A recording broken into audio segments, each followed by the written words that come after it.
Yeah, hello students and welcome back again. And today we are going to discuss about echinodermates. So the topic for today's lecture would be phylum Echinodermata, or I must say we will be discussing about the general features of Echinodermata which has been mentioned in our textbook, and in the next part we will be discussing about the classification of Echinodermata. That would be the last phylum of our scheduled test, and in the next test we will be starting from Hemichordata. So I hope you all have completed the assignment of mollusca which has been sent to you, and you have discussed all the doubts. Today we are going to start about phylum Echinodermata. Phylum Echinodermata, echinodermates. Echinodermata, see, echinos simply stand from echinos word, simply refer to echinos. This word simply refer to spiny or prickly. If you look at my skin is smooth. I am just having hairs on my skin. If there was an adaptation and I was having some hard structure on my skin, it was little bit pricky. It was, those hard structure were referred as to spine. So echinos word refer to spine, and dermis, from dermis the term dermata has been evolved. So dermis is the other layer of skin. When we talk about skin, we talk about epidermis and then we talk about dermis. And the term derm, it refer to skin. Echinodermates are commonly known as the common name of these animal would be spiny, skinned animal, or we can call them spiny skinned animals, or we can call them prickly skinned animals. So Jin animal की skin smooth ना होकर उनके ऊपर spines होते हैं, hard spines होते हैं, उन सारे एनिमल को इकाइनोडर्मेट्स में क्लासिफाई कर दिया है. John Klein was the guy who actually coined the term echinodermates, and you don't need to remember his name. Now echinodermates are the most closest relative. The first we will be talking about closest resemblance of echinodermates with chordate, and then we will be discussing about the general terms. Echinodermates are the most closest relatives of chordate from the line of evolution. तो आप जब evolution वगैरह पढ़ते हैं तो chordates के जो सबसे closest resemblance वाले एनिमल, रिजेंबलेंस वाले इनवर्टिब्रेट्स या नॉन कोडेट आप पढ़ते हैं, दे आर इकाइनोडर्मेट. तो अब तक जितने भी आपने फाइलम पढ़े हैं, सबसे क्लोजेस्ट रिजेंबलेंस जो मिलेगी वो इकाइनोडर्मेट्स में मिलेंगी. तो पहले एक लिस्ट ऑफ करैक्टर बना लेते हैं इकाइनोडर्मेट्स का, जिसकी वजह से वो क्लोजली रिजेंबल करते हैं टू कोडेट, and then will be starting the general features of echinodermates. What are the characteristic feature और सिमिलरिटीज विद कोडेट? What similarities echinodermate share with chordate? I will be telling you few similarities here. Some of them are very important, very commonly asked in exam, and there are others which are not generally asked in exam, but we will be discussing that as well. The very first similarity is body plan. Chordates are deuterostome and so is echinodermate. They are having a deuterostomic type of tube within tube body plan. Tube within tube type of body plan कैसा होता है इनका? deuterostomic type होता है. deuterostomic type of body plan. अब ये deuterostomy क्या होता है?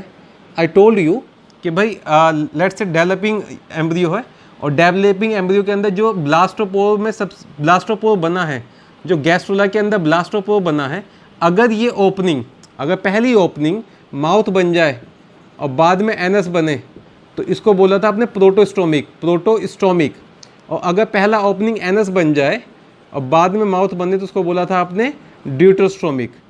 तो ड्यूटरस्ट्रोमिक का एक और वर्ड यूज़ करते हैं, anus first. Anus is formed first followed by the formation of mouth. तो पहला जो क्लोजेस्ट रिजेम्बलेंस होता है कोडेट के साथ वो होता है बेटा deuterostomic type of body plan. Second जो क्लोजेस्ट रिजेम्बलेंस की बात करेंगे, अभी तक जितने भी आपने एनिमल पढ़े, मैं यहाँ पे मेंशन कर देता हूँ, एनिमल जिनके पास माउथ लाइक ओपनिंग बन रही थी वो सारे ही प्रोटोस्ट्रोमिक थे। सबसे पहले जो माउथ लाइक ओपनिंग बना था वो आपने पढ़ा था कि भाई हाइड्रा के अंदर माउथ लाइक ओपनिंग बन जाता है। इवन देन प्लेटीहेल्मिन्थेस के अंदर वेल डायलेटेड माउथ बन जाता है। एस्केहेल्मिन्थेस के अंदर tube within tube type of body plan आ जाता है। तो जिसके अंदर भी माउथ बन रहा है वो सबसे पहले माउथ ही बन रहा था, वो सारे प्रोटोस्ट्रोमिक थे।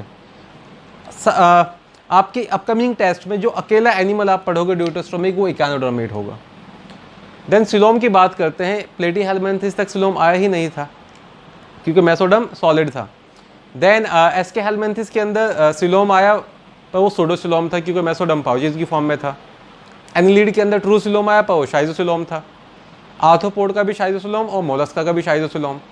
इनका जो सिलोम बनता है इनके अंदर mesoderm as a outgrowth of enteron बना है। तो ऐसे सिलोम को क्या बोलते हैं आप? Enterocoelomates. So these animal are enterocoelomates and chordates are also enterocoelomates. So being एंट्रोसिलोमेट्स,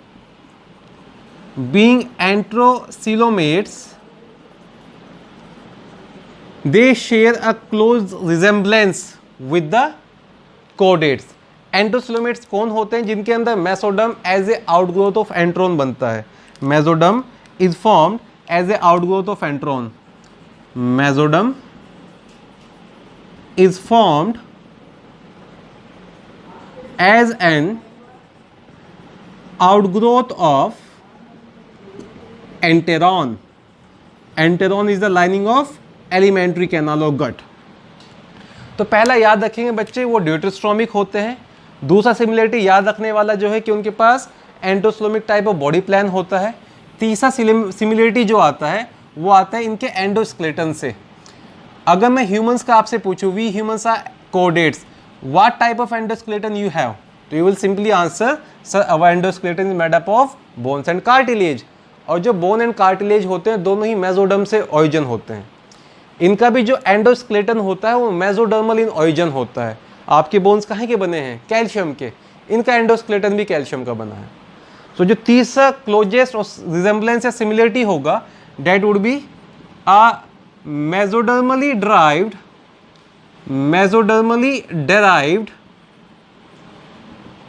endoskeleton made up of what? Bony ossicle. That is made up of bony ossicles. Bony ossicle. Ossicle हम word use करते हैं small bone के लिए actually. और मैं यहाँ पे mention करना चाहूँगा कैल्केरियस बॉनी ऑसिकल। कैल्केरियस का मतलब हो गया वो कैल्शियम के बने होते हैं। बॉनी ऑसिकल्स और we call that bony plates. So calcareous small bones, mesodermally derived endoskeleton एक कॉमन फीचर हो गया। ड्यूटरस्ट्रोम होते हैं दूसरा कॉमन फीचर हो गया। एंडोसिलोमेट होते हैं तीसरा कॉमन फीचर हो गया। ये तीन कॉमन फीचर तो आपको याद रखने हैं। These are the one which are commonly asked in exams. फिर कुछ और कॉमन फीचर हैं। आगे चल के जब आप एम्ब्रियोलॉजी पढ़ेंगे तो आप ना कंसेप्ट ऑफ क्लीवेज पढ़ेंगे कि भाई जो स्पर्म एंड ओवम है वो फर्टिलाइज करके बनाते हैं जाइगोट यूनिसेलुलर स्ट्रक्चर है। और फिर जाइगोट के अंदर डिवीजन होने शुरू हो जाते हैं। 2 सेल स्टेज आएगा, 4 सेल स्टेज आएगा, 8 सेल स्टेज आएगा। और ये जो माइटोटिक डिवीजन है ये नॉर्मल माइटोसिस से अलग होते हैं। तो इन माइटोटिक डिवीजन के लिए वर्ड यूज़ करते हैं क्लीवेज। ये टॉपिक आप डिस्कस करेंगे क्लास 12th में।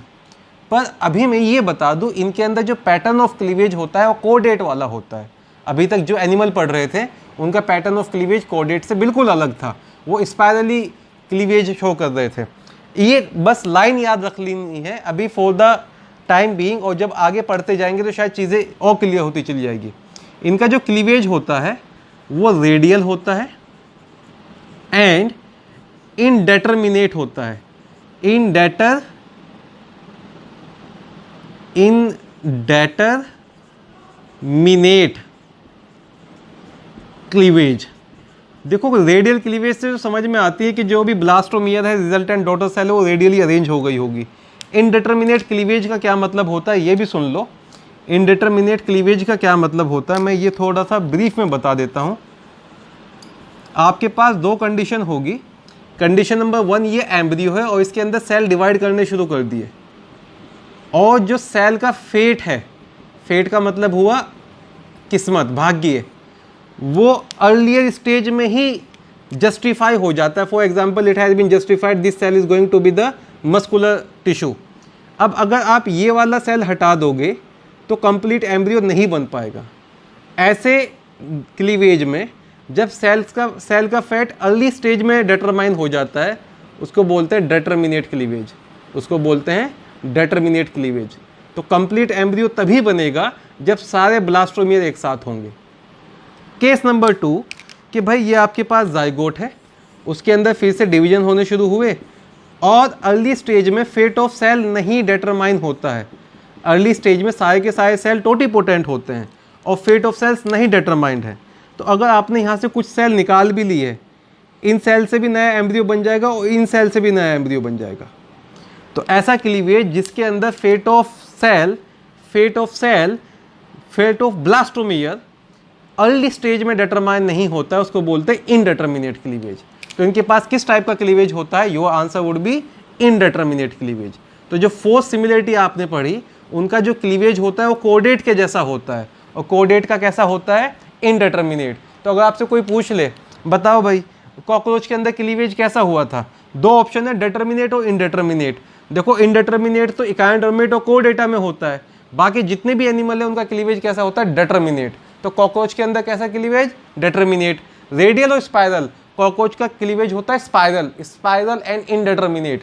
इनका क्लीवेज होता है radial and spiral and determinate in case of cockroach, and radial and indeterminate in case of echinodermate. Next और क्या सिमिलरिटी होती है? एक प्रोसेस होता है जिसको बोलते हैं गैस्ट्रुलेशन। जो मोरुला से गैस्ट्रुला बनता है उस प्रोसेस को बोलते हैं गैस्ट्रुलेशन, और गैस्ट्रुलेशन के बाद 3 जर्मिनल लेयर डेवलप हो जाती हैं। तो जितने भी ट्रिप्लोब्लास्टिक एनिमल है उन सब के अंदर जर्मिनल लेयर होती हैं और जर्मिनल लेयर गैस्ट्रुलेशन से बनती हैं।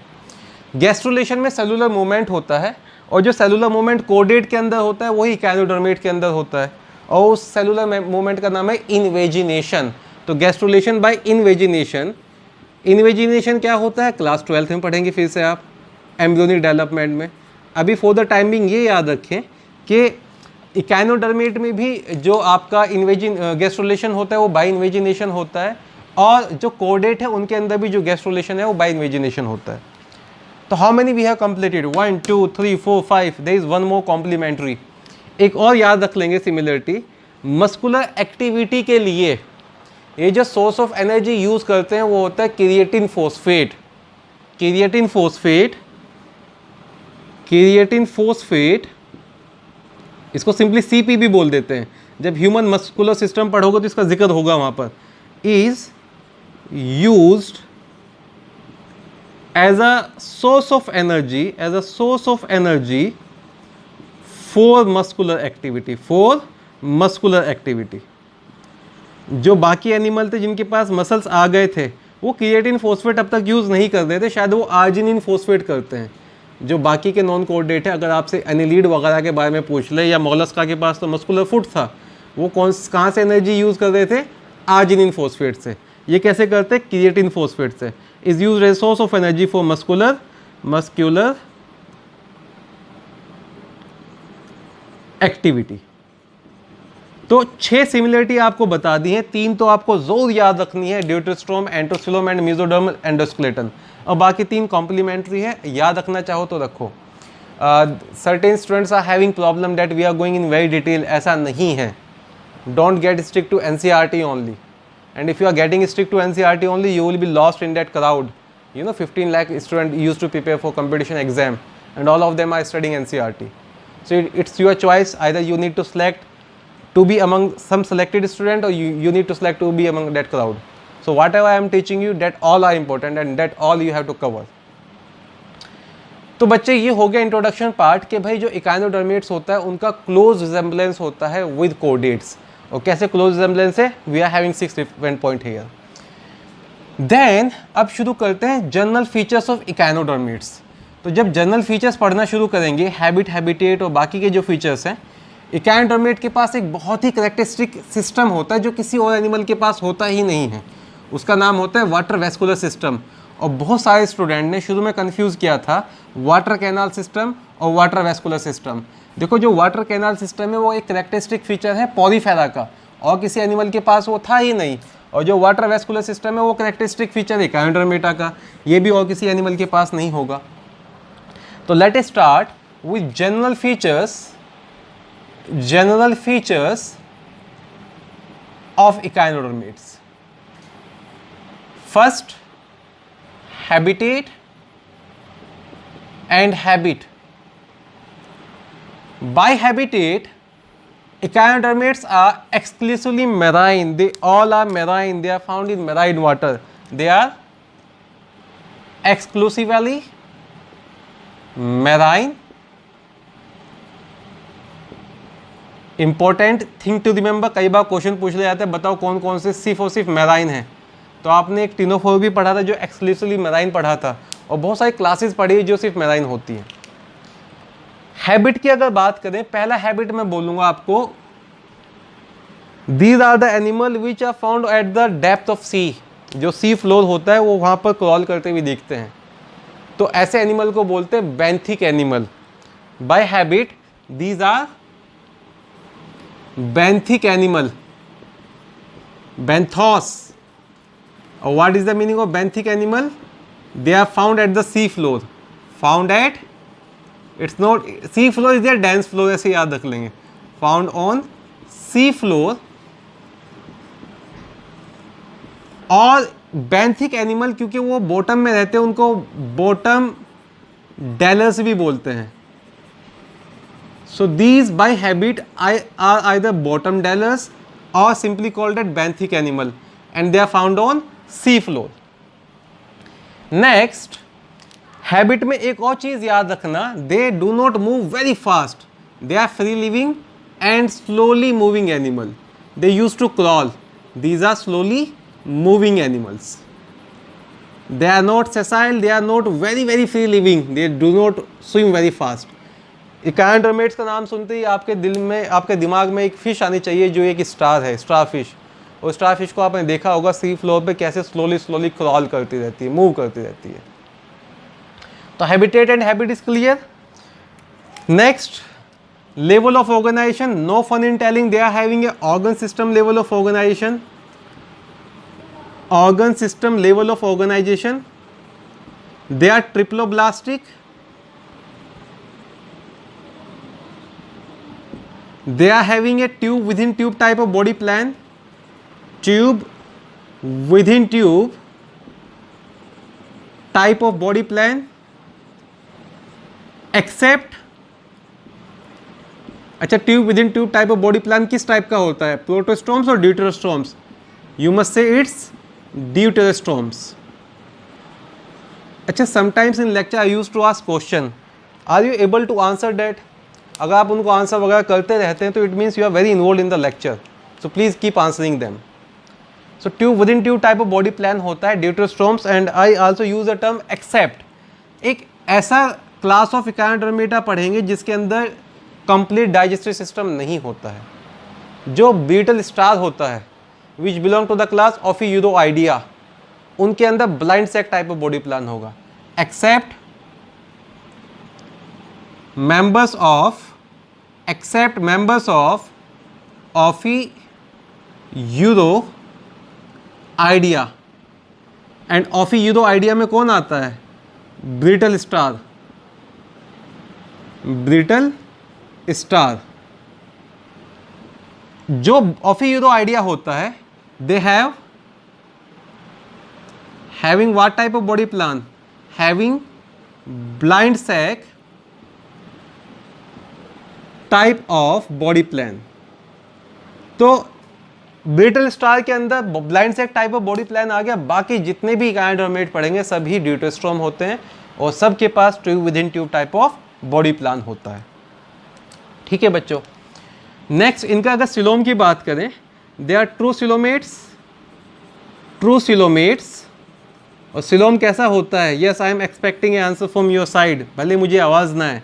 आई just heard that you are telling me they are enterocoelomates, they are enterocoelomates. अच्छा, ये भी याद रख लेना, इनके अंदर सिलोम के मॉडिफिकेशन से दो चीज़ बनती है।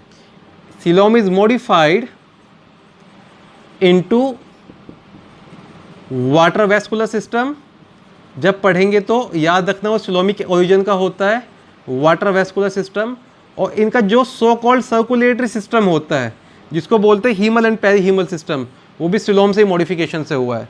हीमल एंड पेरीहीमल सिस्टम, जो हीमल एंड पेरीहीमल सिस्टम है that is the other name of circulatory system and that is also found by modification of coelom.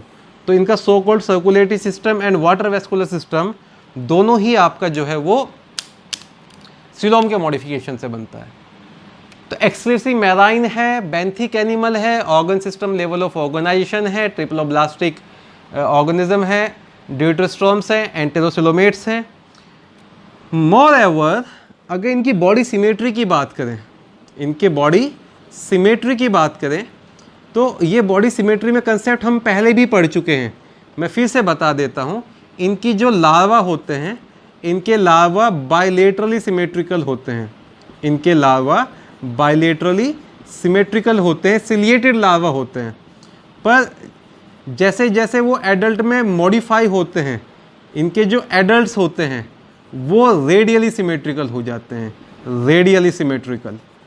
और जनरली 5 अलग अलग एक्सिस पर आप इनके बॉडी को डिवाइड कर सकते हैं। तो ऐसी रेडियल सिमेट्री जिसको 5 अलग अलग एक्सिस पर इक्वल हाफ्स में डिवाइड कर देंगे उसको बोलते हैं pentamerously radial symmetry. We call that pentamerous radially symmetrical. ठीक है बेटा। Now very important thing to remember, जो प्राइमरी सिमेट्री होती है वो बायलेटरल होती है और जो सेकेंडरी सिमेट्री होती है which is secondarily symmetry, secondary symmetry that is your radial symmetry. तो जो सेकेंडरी सिमेट्री होता है इनके अंदर वो रेडियल सिमेट्री है, जो प्राइमरी सिमेट्री होता है वो बायलेटरल सिमेट्री है। ऐसा बहुत बार क्वेश्चन पूछा जाएगा कि जो एडल्ट ऑफ इकानोडर्मेट है उनकी सिमेट्री कैसी है। Please remember they are radially symmetrical. किस तरह की रेडियल सिमेट्री है? पेंटामेरस रेडियल सिमेट्री है। लार्वा कैसे थे? बायलेटरल सिमेट्री थी। ठीक है, तो एक advance form of symmetry modify हो जाती है into a primitive form of symmetry. ठीक है, गेस्ट रिपोर्ट में शायद ये बताया भी था आपको कि लार्वा के पास बायलेटरल सिमेट्री था पर एडल्ट एसिमेट्रिकल हो जाते हैं। तो जो सेकेंडरी सिमेट्री होती है वो एसिमेट्री हो गई थी वहाँ पर, और प्राइमरी सिमेट्री कैसी थी? Bilateral symmetry. ऐसे ही यहाँ पे याद रखेंगे इनकी प्राइमरी सिमेट्री बायलेटरल होती है और जो सेकेंडरी सिमेट्री वो रेडियल हो जाती है। इस पर क्वेश्चन ज़रूर पूछे जाते हैं। Is that clear? Alright, then और जनरल फीचर्स पढ़ लेते हैं इनके। अब इनके बॉडी वॉल को पढ़ लेते हैं और मैं बता देता हूँ आपको कि भाई इनको क्यों कहते हैं स्पाइनी स्किन्ड एनिमल। ऐसा इनकी बॉडी वॉल के अंदर क्या होता है जो इनको स्पाइनी स्किन्ड एनिमल कहते हैं। बॉडी वॉल शुरू करने से पहले आप इनमें ये भी याद रख लेना, जब सिफेलाइजेशन का कंसेप्ट पढ़ते हैं इकानोडर्मेट्स में अबाउट सिफेलाइजेशन, तो आप प्लीज़ याद रखना इनके अंदर हेड वगैरह डेवलप नहीं होता है। No development of head, no head development. इनके बॉडी के अंदर सेगमेंटेशन भी नहीं होते हैं। तो ये this is there is no fun in telling echinodermates are unsegmented animal. Echinodermates are unsegmented animal. Is that clear? Now, coming on their body wall, coming on the concept of their body wall. तो जब body wall को शुरू करेंगे, इनका जो body wall होता है उसके ऊपर एपिडर्मिस सिंगल लेयर्ड होता है और सिलिएटेड होता है। Single layered ciliated epidermis, ciliated epidermis with a thick dermis, with a thick dermis followed by a thick dermis and smooth muscles. तो कुछ ऐसे करके बॉडी वॉल होगा, ऊपर एपिडर्मिस होगा, देन डर्मिस होगा, उसके बाद स्मूथ मसल्स आ जाएंगे. एपिडर्मिस के ऊपर सीलिया भी होते हैं. Then if you take a section, आप याद रखेंगे, देखो उसको डेफिनेट एक्सोस्केलेटन तो नहीं कहते हैं, पर स्किन के अंदर होते हैं स्पाइन्स एंड पेडिसिलरी. जो इनका स्किन होता है उसके ऊपर प्रेजेंट होते हैं spines and pedicellariae. The skin consists of spines and pedicellary. What are these spines and pedicellary? Remember, both are hard structure made up of calcium. मैं बता देता हूँ स्किन का सेक्शन लेके. जब आप स्किन का सेक्शन लेंगे तो उसके ऊपर कैल्शियम के स्ट्रक्चर्स होते हैं. They are like this. Let's say this is one spine here, this is other spine here. और इन स्पाइन के चारों तरफ कुछ पिंसर लाइक, पिंसर समझते हैं आप, घर पे जो होता है आपका प्लास जिसको बोलते हैं, पिंसर लाइक स्ट्रक्चर प्रेजेंट होते हैं जिसको बोलते हैं pedicellariae. So this pincer like structure which we call pedicellariae, they are present around spines, they are present around spines as well as they are present between spines. They are present around spines and they are present between spines. तो जब आप उनकी external skin की बात करते हैं, उनकी external skin के ऊपर होते हैं spines. Let's see this structure are spines and these structure here are pedicellary. These here are pedicellary. ठीक है बेटा. अगर एक पेडिसिलरी की स्ट्रक्चर की बात करें, जो सिंगल पेडिसिलरी होता है उसके अंदर एक बेसल प्लेट होता है. It is like this. There is a basal plate which is having two jaw like structure. There is one plate like this and having some jaw like structure, and other plate which is like this, it is also having some jaw like structure. And there is a stalk, which is meant to hold this pedicellary. This here is a stalk here, stalk. This here is basal plate and this here is jaws. तो as I told you, जो pedicellariae होता है वो एक pincer like structure होता है. Pincer किसको बोलते हैं? अब तो शेप देख के समझ में आ भी गया होगा. घर पे आपके होता है ना वो चीज़ों को होल्ड करने के लिए, प्लास कहते हैं उसको. सिंपली ऐसे ही कुछ होता है. अब इसकी स्किन के ऊपर, for example this is skin of echinodermate, this is an arm of echinodermate. I am not a starfish. और स्किन के ऊपर खूब सारे स्पाइंस है और पेडिसिलरी है. पेडिसिलरी का काम होता है in order to remove the debris. Pedicellariae का जो स्टॉक होगा, यहाँ पे खूब सारे मसल्स होंगे और with the movement of muscle ये जो जॉज है ये ओपन एंड क्लोज होते रहते हैं. तो जो पिंसर लाइक पेडिसिलरी होती है, they are meant for clearing debris. Debris किसको कहते हैं? जो भी कूड़ा कचरा अटक जाता है स्किन के अंदर.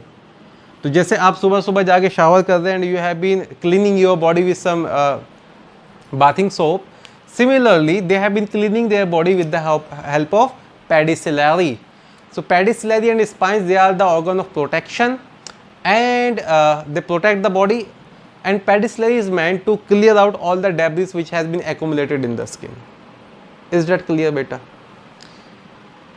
Then ये तो हो गया उनका स्किन के बारे में. स्किन के बाद जो पेडिसिलरी होता है, there is no fun in telling, these both are calcium structure. They are made up of hard calcium. Skin के नीचे जो एंडोस्केलेटन वाला पार्ट होगा, that is also made by calcareous ossicle, ossicle को बोलते हैं स्मॉल बोन, और bony plates. ये कंसेप्ट, ये टॉपिक, ये जो स्टेटमेंट है, ये हमने रिजेम्बलेंस में भी डिस्कशन किया। तो जब आप उनके बॉडी वॉल को देखते हैं, बाहर एपिडर्मिस होगा, एपिडर्मिस सिलिएटेड होता है, सिंगल लेयर होता है, स्किन को ऊपर स्पाइन एंड पेडिसलरी हो जाते हैं, और स्किन के नीचे फिर आपको इस हार्ड बोनी ऑसिकल्स मिल जाते हैं जो मेसोडर्मल इन ओरिजिन है। ठीक है बेटा, इतना। अब कंपटीशन पॉइंट ऑफ व्यू के लिए एक दो लाइन और सुन लीजिए आप। पेडिसलरी सबके पास प्रेजेंट नहीं होते हैं, पेडिसलरी सब इकानोडर्मेट के पास पेडिसलरी प्रेजेंट नहीं होते हैं। मैंने इनका बॉडी शेप छोड़ दिया, अभी बॉडी शेप भी बता देता हूँ। अलग अलग तरह के बॉडी फॉर्म्स होते हैं इकानोडर्मेट्स में। तो pedicellariae are absent, they are not found. और मैं बताऊँ तो किसके पास प्रेजेंट होते हैं? They are present in only and only Asteroidea. Asteroidea is the class of starfish and class of sea urchin, Echinoeurida.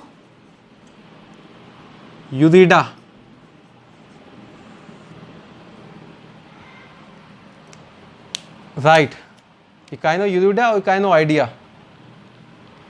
That's Echinoidea. That's Echinoidea. तो अभी आप फॉर द मीन टाइम याद करके चलें, जो क्लास ऑफ सी अर्चिन होता है और क्लास ऑफ स्टारफिश होता है, सिर्फ उनके पास ही होते हैं पेडिसलरी। बाकी एनिमल्स, बाकी इकानोडर्मेट्स के पास पेडिसलरी नहीं होते हैं। स्पाइंस भी सबके पास नहीं हैं। Spines are present, they are present in class of starfish, Asteroidea, in class of brittle star, Ophiuroidea, and in class of sea urchin, Echinoidea. तो brittle star, sea urchin and starfish, in तीनों class के members के पास होते हैं spines. माने सी cucumber और sea lily के पास स्पाइन नहीं पढ़ोगे जब आगे क्लासिफिकेशन पढ़ेंगे। और एस्ट्रोआइडिया और इकाइनोआइडिया के पास होते हैं pedicellariae. Does it make a sense? All right, I was telling about body forms. तो जब आप बॉडी फॉर्म्स की बात करते हैं, हमारे दिमाग में तो होता है क्या, जो इकानोडर्मेट्स हैं वो तो स्टारफिश वाली फैमिली है और सब स्टारफिश के जैसे दिखते होंगे, 5 इलोंगेटेड आर्म होती होंगी और सबकी शक्लें ऐसी होंगी। Answer is no. इनकी जो बॉडी फॉर्म है वो वेरिएबल होती है। इनके अंदर जो बॉडी फॉर्म होती है वो वेरिएबल होती है। Body form it varies, it could be A star shape in case of beetle star and starfish. It could be star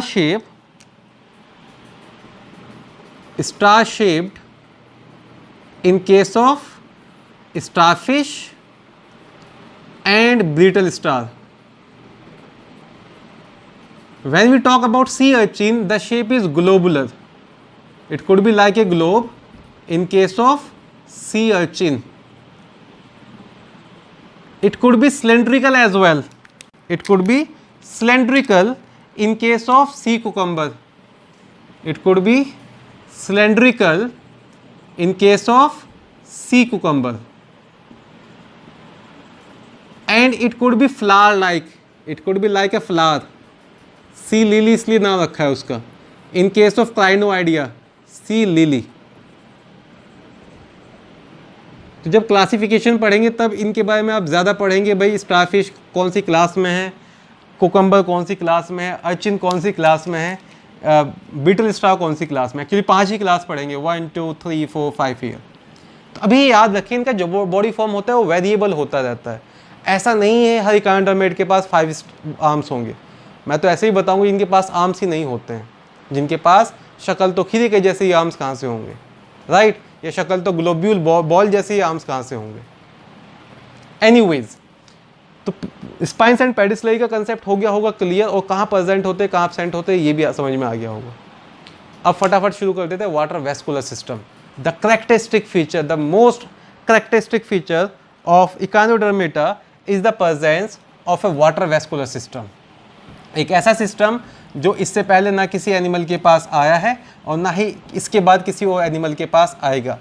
फिर आप ये भी याद रख लें प्लीज़ कि वाटर कैनाल सिस्टम अलग होता है और वाटर वेस्कुलर सिस्टम अलग होता है।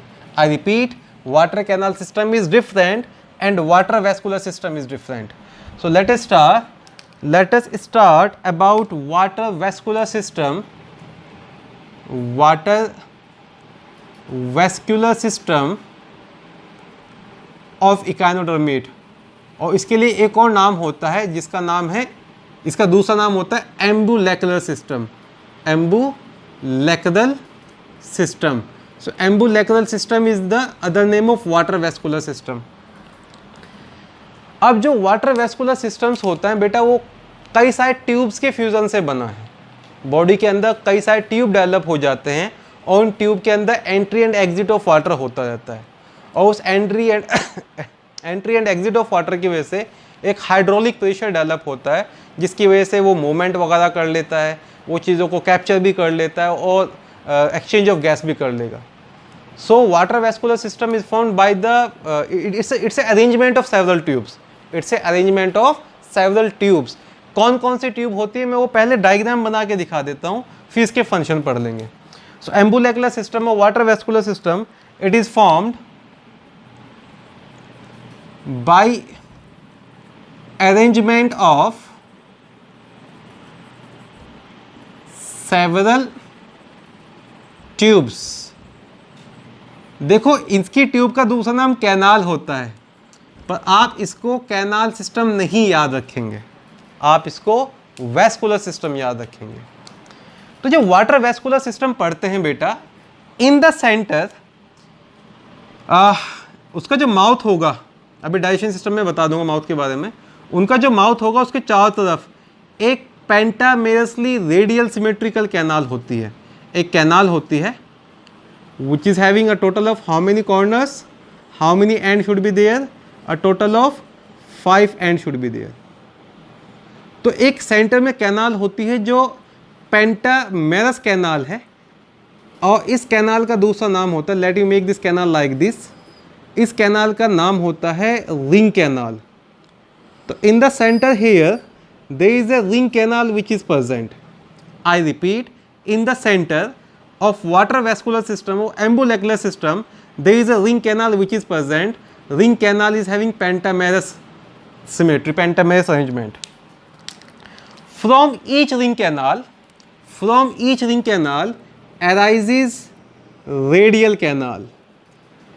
ये माउथ के पास है, लेट्स से आर्म्स, अच्छा water vascular system with reference to starfish ही पढ़ रहे हैं।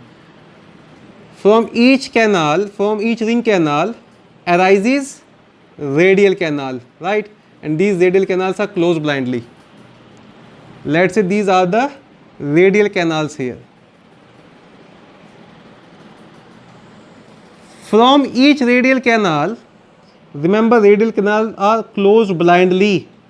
इनको डायरेक्टली ओपन मत कर देना आप लोग, ठीक है? वैसे तो आप लोग बड़े अच्छे बड़े समझदार बच्चे हैं। From each radial canal arises some more small canal which we call lateral canal. I am taking this one. अब आगे जो भी चीज़ पढ़ेंगे हम उसी कैनाल, इस वाली कैनाल में पढ़ लेंगे, सबको हम मॉडिफाई नहीं करेंगे। तो let's see this here is which canal? Radial canal. And from radial canal arises lateral canal. जो lateral canal का अरेंजमेंट होता है, there is a longer lateral canal followed by a shorter lateral canal. Longer lateral canal followed by a shorter lateral canal. तो from each radial canal arises alternate, there are two rows of long and short lateral canals. Similarly, the pattern would be like this. The short would be corresponding short and long would be corresponding long. तो radial canal से arise होती हैं जो black colour में canal बनाई है, these are the lateral canals. And lateral canal terminate, each lateral canal terminate on a bulb like structure each lateral canal terminate on a bulb-like structure, and these bulb-like structure are referred as to tube feet. Each lateral canal, they would be having this bulb-like structure, which we call tube feet here. So there would be two double rows of tube feet on alternate small and longer lateral canal. There would be two double rows of tube feet which are present on alternate longer and shorter lateral canal. Does it make a sense? Okay, let me take tube feet here and let me show you tube feet. How tube feet is made up of. अगर मैं tube feet को यहाँ पे ले लूँ, tube feet के अंदर तीन पार्ट होते हैं. एक सैक लाइक स्ट्रक्चर होता है जहाँ पर आपका लेटरल कैनाल ओपन है, इसको बोलते हैं एम्पुला. फिर एक स्मॉल स्ट्रक्चर होता है, इसको बोलते हैं पोडियम, और लास्ट में यहाँ पर होता है शकर.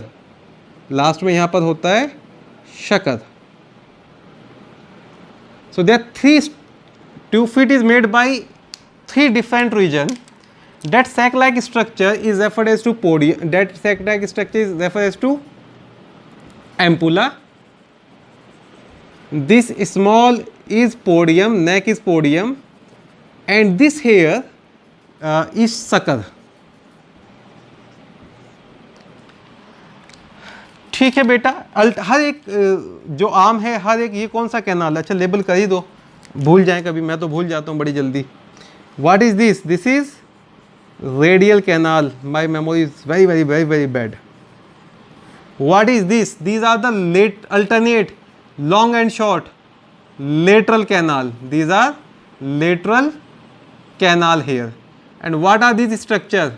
These structures are tube feet. And who you are? Tell me your name. This is ring canal.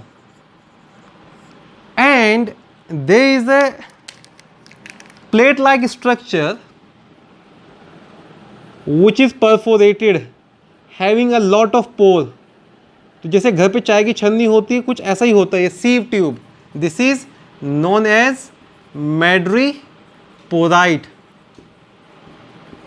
Perforated sieve like, it's sieve tube. And from this and from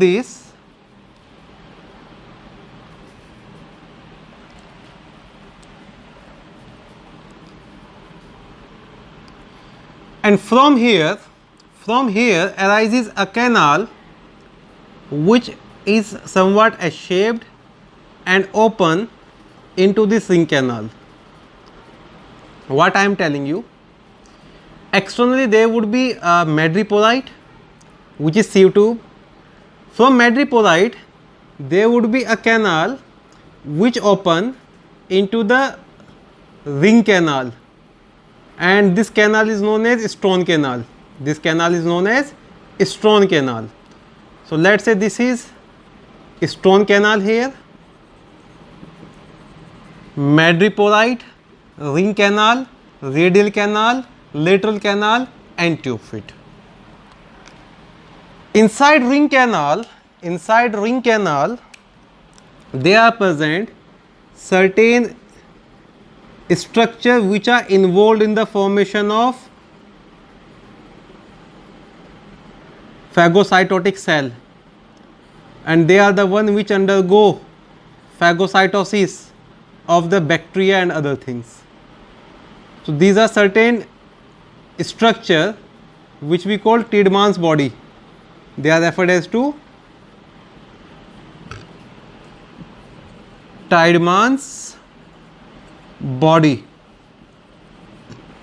and they are involved in their function is they produce certain phagocytotic cell. They produce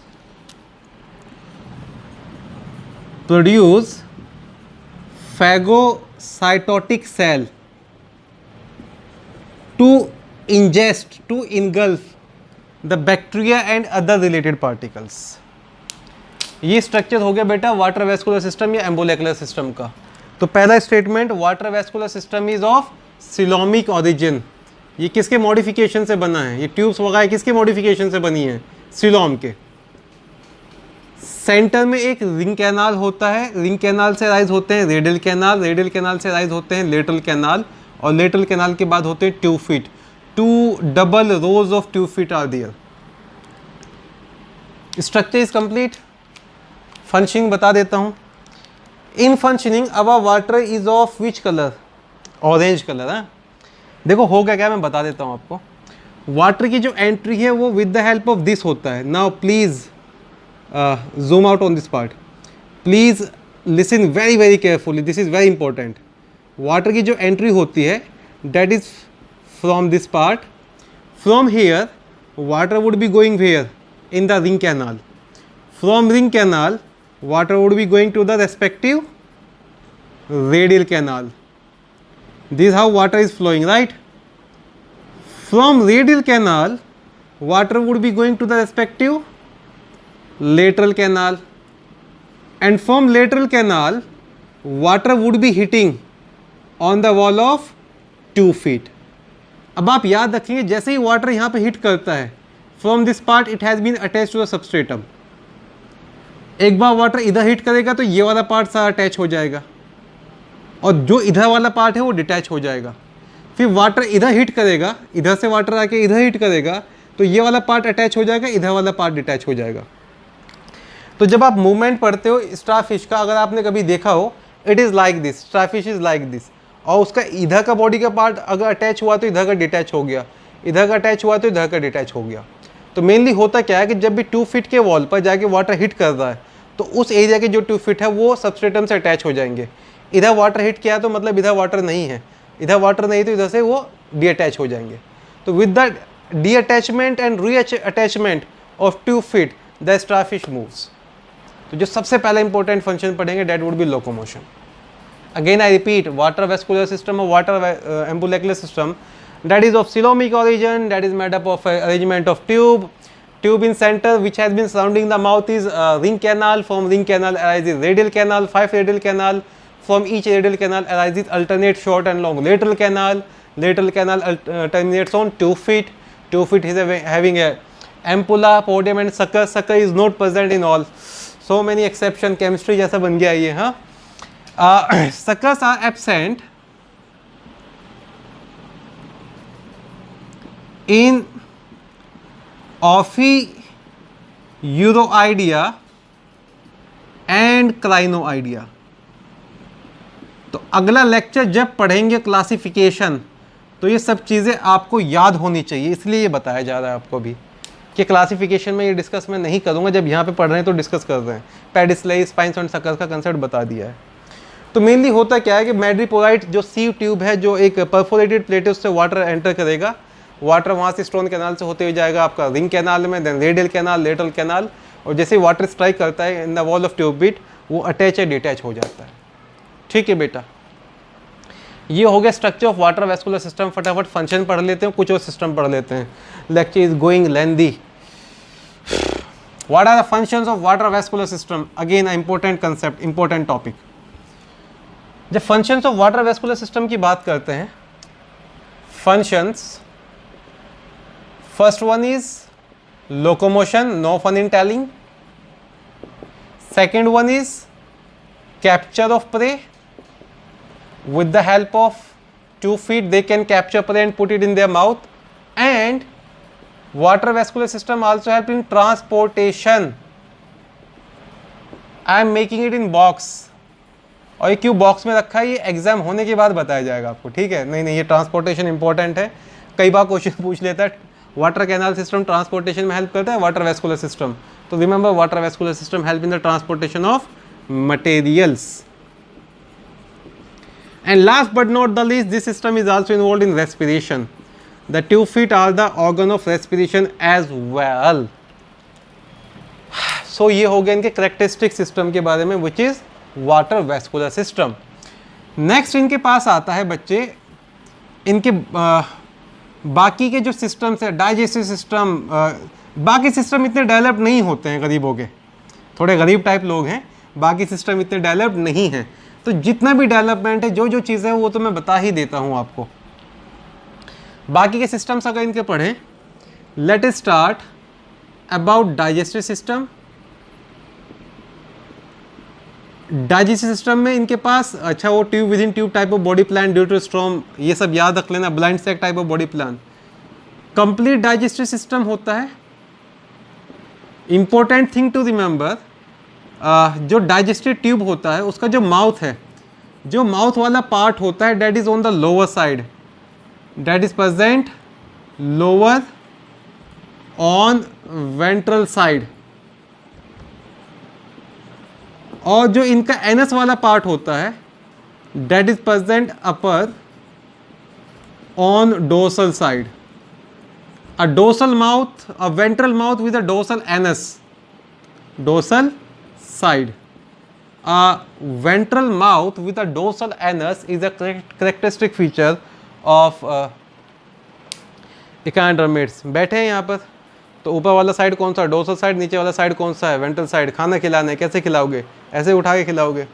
याद रखना predators होते हैं, oyster वगैरह को तो एकदम से खा जाते हैं वो, इसलिए जब भी आप मैरीकल्चर वगैरह करते हैं, ऑयस्टर वगैरह हो ना, कुछ लोग पर्ल फॉर्मेशन के लिए पॉन्ड वगैरह में मैरीकल्चर कर लेते हैं, आपको ध्यान रखना होता है कहीं इकाइनोडर्मेट्स वगैरह तो वहाँ सर्वाइव नहीं करते क्योंकि ये फीड ही उस पर करते हैं। खैर, तो डाइजेस्टिव सिस्टम कंप्लीट होता है, mouth on the ventral side होता है, anus on the dorsal side होता है। प्रीडेटर्स होते हैं, मेनली ओमनिवोरस इन डाइट होते हैं। एक और याद रख लेना, स्टारफिश का केस इंपॉर्टेंट है। Digestion, for example this is the prey here, here starfish, और उसको खाना खाना है तो what starfish use to do, अपना जो स्टमक है उसको इवर्ट कर देता है उसके ऊपर, तो जितने भी गैस्ट्रिक जूस है वो सब उसके ऊपर आ गए और वहाँ पे केमिकल ब्रेकडाउन ऑफ फूड होना शुरू हो जाता है। तो खाने से पहले ही ट्यूब फिट से उसको इंजर वगैरह करके, हर्ट वगैरह करके, खाने से पहले ही उसको डाइजेशन करना शुरू कर दिया, फिर सेमी डाइजेस्टेड फूड को वो खाता है। तो एक तो पढ़ा था इंट्रासेलुलर डाइजेशन, एक पढ़ा था एक्स्ट्रा सेलुलर डाइजेशन, एक होता है extra digestion, outside the body digestion होता है। स्टारफिश के केस में ये भी होता है। ऐसा नहीं वो हमेशा खाना ऐसे ही खाता है, छोटा मोटा का फूड पार्टिकल, छोटा मोटा एनिमल है तो उसको कंप्लीटली भी वो इनगल्फ कर सकते हैं। तो स्टारफिश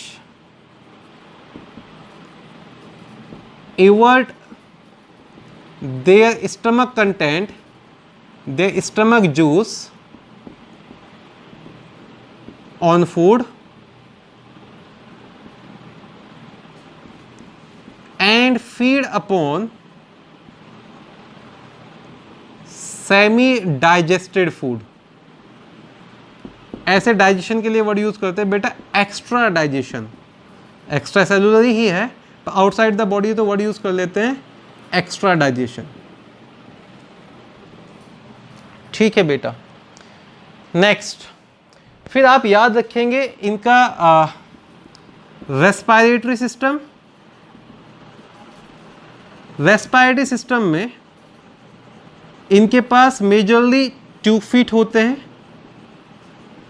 जो ट्यूब फीट होते हैं वो meant for the exchange of gases भी हैं। Tube feets are also meant for the exchange of gases. Tube feet के अलावा इनके पास और भी स्ट्रक्चर्स हैं which are meant for respiration. Tube feet के अलावा इनके पास और भी structure. So starfish is having dermal branchiae और papulae on their skin which is also meant for exchange of gases along with tube feet, right? Beetle star is having genital bursae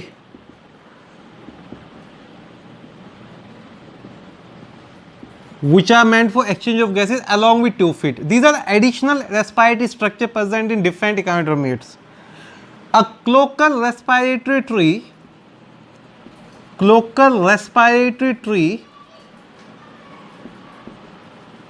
is present in case of sea cucumber. Is present in the case of sea cucumber. And last but not the least, in case of sea urchin, they are having peristomial gills. In sea urchin. तो बच्चों आपको क्या याद रखना है कि भाई tube fit तो एक्सचेंज ऑफ गैसेस में हेल्प कर ही रही हैं, कुछ एनिमल्स में कुछ एडिशनल स्ट्रक्चर और होते हैं जो प्योर रेस्पिरेटरी ऑर्गन ना होकर एक्सचेंज ऑफ गैसेस में हेल्प करते रहते हैं। ठीक है बेटा। नेक्स्ट अगर इनका पढ़ें अबाउट एक्सक्रीटरी सिस्टम। अब तक एनिमल किंगडम में आप एक पैटर्न पढ़ते आ रहे थे। सबसे पहले स्पेशलाइज एक्सक्रीटरी डेवलप हुआ प्लेटीहेलमिन्थेस में, नाम था फ्लेम सेल। फिर एसके हेलमिन्थेस आ गए, renette cell, giant S shape renette cell. फिर एनिलिडा आ गया, उसके अंदर था नेफिडिया। आर्थ्रोपोडा में अलग अलग स्ट्रक्चर्स आ गए थे, गिल्स थे, बुक गिल्स है, बुक लंग्स, आर्थ्रोपोडा के अंदर था आपके पास मल्फेजियन ट्यूब्यूल, कॉक्सल ग्लैंड। फिर मोलस्का के अंदर आ गया आपके पास किडनी लाइक ऑर्गन। अब in case of Echinodermata excretory system are not present. Excretory organs are absent in echinodermate. Remember this statement as well. Excretory system is absent in echinodermates. Excretory system is absent, is not developed in echinodermates. So excretion कैसे करते हैं? For excretion dermal branches use कर लेते हैं starfish, और cloacal respiratory use कर लेते हैं सी कुकुम्बर, जो रेस्पिरेटरी वो एक्सक्रीटरी भी हो जाता है क्योंकि डिफ्यूजन हो ही रहा है वहाँ पर, और बाकी अपने बॉडी वॉल से कर लेते हैं। तो excretory organs are absent. Dermal branchiae and cloacal respiratory tree is used by few. और फ्यू में क्लियर होगा कि कौन कौन करेगा। डर्मल ब्रांचे करेगा स्टारफिश, और क्लोकल रेस्पिरेटरी करेगा सी कुकुम्बर। बाकी के पास स्पेशलाइज एक्सक्रीटरी ऑर्गन नहीं होते हैं। बाय मोड ऑफ एक्सक्रीशन ये अमोनोटैलिक होते हैं। तो ये कई बार ना क्वेश्चन में पूछा जाता है, एक डीजेनरेट करैक्टर बताओ, एक डीजेनरेट करैक्टर बताओ। तो डीजेनरेट करैक्टर में याद रखना एक्सक्रीटरी ऑर्गन एब्सेंट होते हैं, एक्सक्रीटरी सिस्टम डेवलप नहीं होता है। Excretory system is not developed. करीबी शुरू हो गई इनकी। फिर इनका सर्कुलेटरी सिस्टम की बात करें, वो भी सो कॉल्ड है ऑलमोस्ट। मैं तो यही समझता हूँ इनके पास सर्कुलेटरी सिस्टम नाम का ही होता है, बाकी तो इसका वाटर वैस्कुलर सिस्टम ही काम कर रहा है। तो ये भी सिलोमिक ओरिजिन का है, सिलोमिक ओरिजिन है। उसका नाम क्या बताया था हमने आपको कि it is known as haemal and perihaemal type. जो सो कॉल्ड ब्लड होता है उसमें रेस्पिरेटरी पिगमेंट नहीं होता है, respiratory pigment absent, right. Open circulatory system होता है, it's a kind of open circulatory system. ठीक है, एक तरह से सिलोमिक फ्लूइड इसके अंदर फ्लो होता रहता है। हार्ट वगैरह नहीं होते, दे आर हार्टलेस। हार्टलेस के साथ साथ याद रख लें, they are also brainless, they are heartless. Brainless जब वर्ड बोल ही दिया तो नर्वस सिस्टम बता ही देता हूँ साथ में। जब ब्रेनलेस वर्ड बोल ही दिया है तो एक नर्वस सिस्टम की बात बता देता हूँ। इनके पास ब्रेन तो नहीं होता है, पर जो नर्व रिंग वगैरह है वो बन जाता है। अ radial nerve ring is present, along with nerve code. तो नर्वस सिस्टम सवाल में लिखा जाता है animal without heart without brain, तो इकांडरमेट क्लिक होना चाहिए, right. It is represented bye radial nerve ring. Mouth के चारों तरफ एक नर्व रिंग बन जाता है, रेडियली अरेंज होगा, ठीक है, pentamerously radially arrange. It is not very well developed, brain is absent. तो nervous system is represented by a radially arrange nerve ring along with nerve cord। ठीक है बेटा। सेंसरी सिस्टम भी डेवलप नहीं होते हैं, sensory systems are very less developed, sensory organs are less developed, right. फिर आता है लास्ट, अच्छा लास्ट पे पहुंच गए हम, वाह, रिप्रोडक्टिव सिस्टम। तो digestive system we have discussed excretory, respiratory, circulatory, neural and sensory. ज़्यादा कुछ नहीं था इन सिस्टम से डिस्कस करने के लिए, एक्चुअली वाटर वेस्कुलर सिस्टम ज़्यादा इंपॉर्टेंट है। जब इनके रिप्रोडक्टिव सिस्टम की बात करते हैं, इसमें भी ज़्यादा कुछ नहीं है डिस्कस करने के लिए। रिप्रोडक्शन में याद रख लेना कि सेक्सेस सेपरेट होते हैं,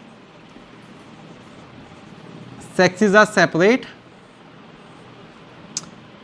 इनके अंदर जो फर्टिलाइजेशन होता है, कॉपुलेशन नहीं होता है, fertilization is external, no sexual intercourse, no copulation. Copulation is the other word for sexual intercourse, meeting वगैरह नहीं होती है, तो फर्टिलाइजेशन इज एक्सटर्नल। फिर जब डेवलपमेंट पढ़ेंगे, डेवलपमेंट इज इनडायरेक्ट और एक freely swimming ciliated bilateral symmetrical larva आ जाता है। इनडायरेक्ट डेवलपमेंट होता है और एक ciliated bilaterally symmetrical larva appear होता है। अब कौन सा सिलिएटेड बाइसिमेट्रिकल लार्वा है? एग्जाम्पल्स ऑफ लार्वा का मैं यहाँ पे बता दूँ आपको। Examples of larva, larva of starfish is bipinnaria larva, bipinnaria larva is larva of starfish. Then larva of beetle star, beetle star, Ophioplutus larva. Larva of sea urchin is Echinoplutus. Larva of sea cucumber, Auricularia larva. Auricularia larva is the larva of sea cucumber, and larva of sea lily is Doliolaria larva. Classification में ये larva के नाम भी एक बार repeat कर लेंगे हम। तो दे आर डिफरेंट लार्वाज विच अकर, देखो प्लूटियस लार्वा याद रख लेना, बीटल स्टार इज ऑफियोप्लूटियस, क्योंकि बीटल स्टार कौन सी क्लास में था? ऑफियो आइडिया क्लास में था। ये क्लासिफिकेशन में बता दूंगा, अभी रहने देते हैं। तो ये हो गया बेटा general features of echinodermates with reference to our NCERT. Echinodermates का मेसोडर्मली डिराइव्ड एंडोस्केलेटन होता है, उनके पास लार्वा के अंदर सिमेट्री बाइलेटरल होती है, एडल्ट की सिमेट्री रेडियल हो जाती हैं। इकैनोडर्मेट्स क्लोजली रिजेंबल करते हैं कॉर्डेट से, उनके पास ड्यूटेरोस्टोमिक कंडीशन डेवलप होती है। इकैनोडर्मेट्स के पास एक ऐसा सिस्टम है जो किसी के पास नहीं है, वो वाटर वेस्कुलर सिस्टम है। उनकी स्किन के ऊपर स्पाइन्स एंड पेडिसलरी होती है, पेडिसलरी पिंसल लाइक स्ट्रक्चर जो कैल्शियम की बनी है और वो डेब्रिस को साफ करने में हेल्प करती है। Then water vascular system locomotion में हेल्प करता है, capture of food and transportation of material में हेल्प करता है, एंड रेस्पिरेशन में हेल्प करता है। रेस्पिरेटरी सिस्टम भी रिड्यूस होता है, एक्सक्रीटरी सिस्टम एब्सेंट होता है, सर्कुलेटरी सिस्टम भी रिड्यूस है, नर्वस सिस्टम भी रिड्यूस है, they have no heart, they are heartless, brainless. Reproduction sexes separate होते हैं, कॉपुलेशन नहीं होता है, external fertilization with indirect development, and these are few examples of larva. तो बच्चे ये हो गया basic feature of echinodermates. Lecture देखने के बाद you will be going through your NCERT and reading all the statement, that is very easy. Last lecture, अगला जो लेक्चर होगा that would be the last before the exam, and that would be classification of इकैनोडर्मेट।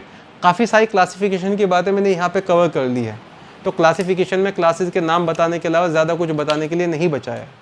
फिर भी I will cover most of the character form है, आपका एक revision भी हो जाएगा। तो this is all for today, you guys take care, अच्छे से पढ़ाई करें और प्लीज़ कीप रिवाइजिंग थिंग, और टाइम टू टाइम लेक्चर देखते रहें। आई एम नोटिसिंग के बच्चे 2-3 दिन के बाद लेक्चर देख रहे हैं, प्लीज़ ऐसा ना करें, इसमें आप ही का नुकसान है। अदरवाइज़ फिर मैं लेक्चर डिले करना शुरू कर दूंगा। इवेंचुअली जब तक म्यूचुअल कोऑपरेशन नहीं होगा तब तक हमारे फ्रूटफुल रिजल्ट नहीं आएंगे, एक्सक्यूजेस बहुत होंगे आपके पास चीज़ों को ना करने के। तो this is all for today. समझ में आया तो please hit a like button and take care, thank you.